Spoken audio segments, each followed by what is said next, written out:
ও আমি আসছো কথা না ফাইনাল না ঘর শেষ কথা কানে শুনতেছো না? না আমি শুনতেছি না কথা, তোমার কথা আমি শুনতে চাই না, আমার বিরক্ত লাগে। তোমাকে কোনো প্রশ্ন জিজ্ঞাসা করা যাবে না? কারণ সেই অধিকারটা না তুমি হারাই ফেলছো। অধিকারের কথা কেন আসতেছে? এটা তো নরমাল। অন্তত রাতের এক বেলার খাবার আমরা একসাথে খাইতাম। আমি সারাদিন অফিসে বিজি ছিলাম। আমি অফিসে আড্ডা মারি। তুমি আমার কথাটা শোনার একটু চেষ্টা করো। কি শোনার আছে তোমার?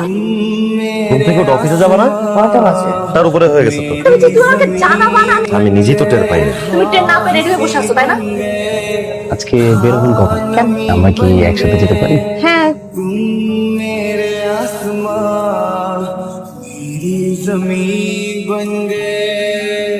তোমার কলিগের সাথে তুমি ঘুরে ঘুরে যে বাড়াই দিছো, তোমার যদি প্রয়োজন হতো তুমি আমাকে বলতে, আমি তোমাকে অফিস থেকে নিয়ে আসতাম, পারতাম তো। আচ্ছা এইদিকে যাওয়ার সময় আমাকে নামাই দিচ্ছে, এখানে আমি সমস্যা কিছু দেখতেছি না। আপনার আবার ছেলে শুরু করছেন, বাসা ছেড়ে দিতে হবে। সরি, এরকম আর হবে না। আরেকটু হলে তো বাড়িওয়ালা বাসা থেকে বাইর করে দিতেছে। আর একটা যদি ফালতু কথা বলছো না, আমি কিন্তু বাসা ছেড়ে চলে যাবো। যাও। মা হইতে যেতেছে, আমি বাবা হইতে